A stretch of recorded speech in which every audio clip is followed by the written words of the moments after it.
Bonjour. Alors, je suis ravie de vous retrouver dans cette vidéo où j'ai envie de vous partager une clé précieuse pour retrouver de la clarté. Peut-être que aujourd'hui vous vous sentez perdu, un petit peu dans le brouillard, que ce soit pour votre vie professionnelle, personnelle, pour votre vie financière.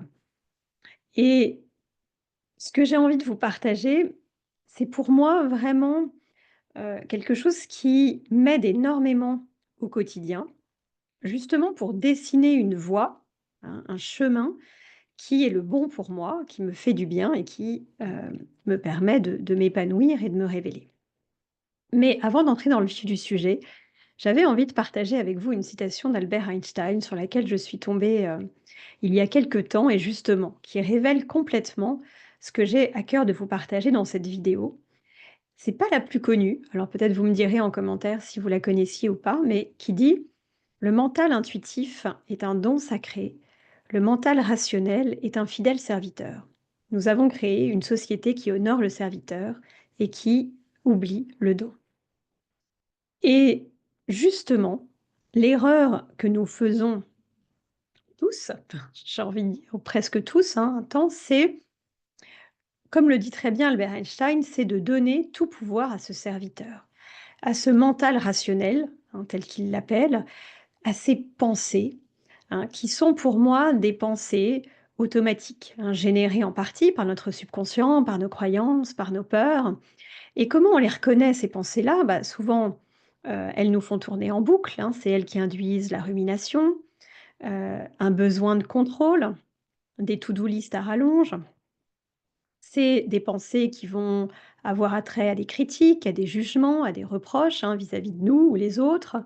Ce sont finalement des pensées qui ne vont pas nous mettre en action, qui vont avoir tendance à drainer notre énergie, des sollicitations diverses et variées, des injonctions, tout ça, ça fait partie quelque part de ces pensées-là, de ce mental rationnel.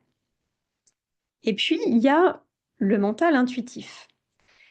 Et l'erreur que l'on fait souvent, dans notre société particulièrement, bah, c'est finalement d'être déconnecté de ce mental intuitif, de ces idées. Je vais l'appeler ça des idées intuitives. Je vais pas forcément employer le mot intuition parce que l'intuition, pour moi en tout cas, relève souvent du ressenti. Là, on est vraiment dans des idées.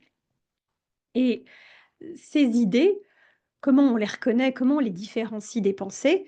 Bah, c'est, des idées qui vont nous mettre en mouvement. Il va y avoir un élan, une impulsion, ça vient du cœur, c'est quelque chose qui nous fait du bien, qui va nous mettre dans un émotionnel positif.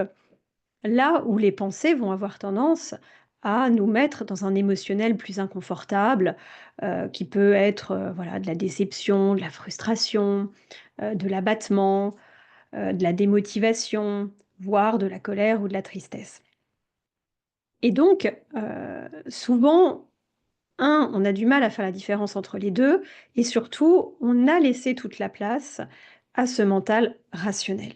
Pourquoi? Parce que c'est aussi celui que l'on sollicite, le plus et ça, bah, dès le plus jeune âge, On a tendance à vite écarter les idées pour nous dire ce que l'on doit faire, nous imposer des choses qui viennent évidemment nourrir ce mental-là. Mais comme j'aime le répéter, ces pensées rationnelles ne connaissent pas les réponses.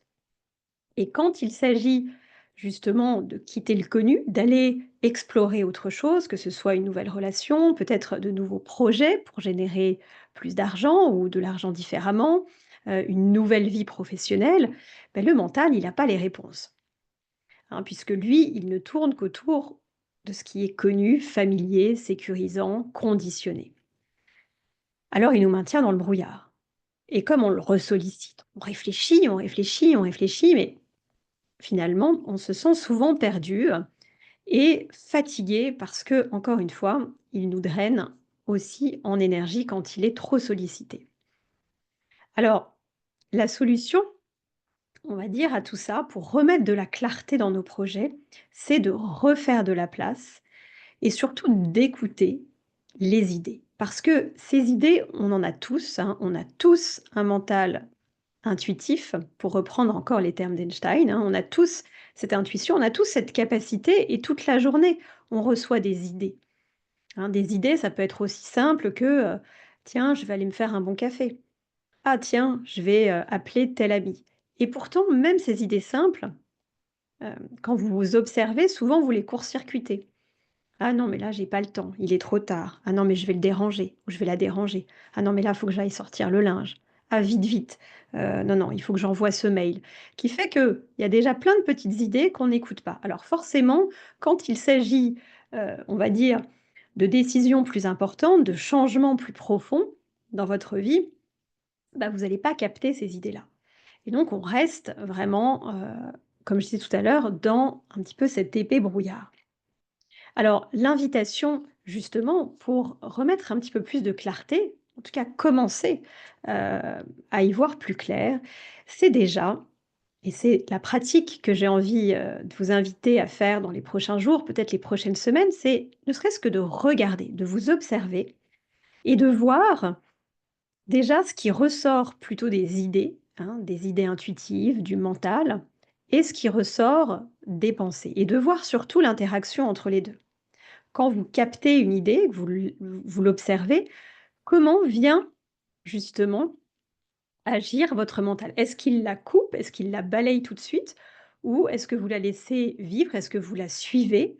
Hem, Parce que bien souvent, ce que j'ai pu expérimenter, depuis des mois, en étant de plus en plus à l'écoute de ces idées, c'est qu'une idée, parfois très insignifiante, comme je vous le disais, ça peut être d'appeler quelqu'un, hein, bah, finalement, va vous donner une autre idée, qui va vous donner une autre idée, et c'est comme ça, finalement, que l'on dessine une voie, heu, qui nous épanouit, qui est la bonne pour nous, encore une fois, et que votre mental ne peut pas dessiner. Alors, encore une fois, pas de pression, l'idée n'est pas de se dire: «Oh là là, il faut que j'ai des idées, incroyables pour changer le monde». C'est vraiment une pratique qui est de plus en plus d'écouter ça. Et j'interviens souvent sur la thématique de l'argent, et pour moi, c'est quelque chose qui, a tout changé, de comprendre justement le pouvoir de ces idées, hein, de ce mental intuitif qui, quelque part, nous guide justement sur des sentiers, sur des nouveaux sentiers. Et c'est une ressource, hein, on parle souvent de l'argent comme ressource, mais ces idées sont la première ressource parce que c'est souvent elles, si aujourd'hui vous êtes dans une situation où financièrement c'est compliqué, vous avez du mal à vous en sortir, vous avez des angoisses très fortes en lien avec l'argent, alors évidemment quand c'est vraiment important, ça peut être intéressant d'aller lâcher certains bagages dans le subconscient, hein, mais je vais pas,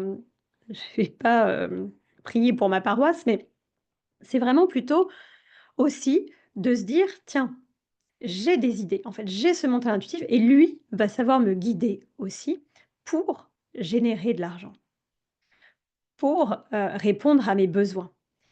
Mais quand je les entends pas, quand je les écoute pas, je me prive aussi de ça, hein. Donc je me coupe d'une forme d'abondance. Ici, je parlais d'abondance financière, mais c'est tout type d'abondance. Et donc vraiment, ce petit jeu, j'ai envie de parler de jeu plutôt que d'exercice, je vous invite vraiment à le faire parce que plus on pratique, plus on devient conscient, plus on apprend à se connaître et plus on remet ces 2 outils, j'ai envie de dire ces 2 ressources fantastiques que nous avons tous à disposition, ce mental intuitif et ce mental rationnel, à leur juste place. Et c'est quand on les remet à leur juste place que la voie se dessine, que la clarté revient et que l'on peut dessiner, voilà, de plus en plus une vie qui nous fait du bien, qui nous révèle. Donc j'espère que ça vous a été utile. Je vous invite à pratiquer. N'hésitez pas à poser des questions en commentaire de cette vidéo, je serai ravie d'y répondre et je vous dis à très bientôt.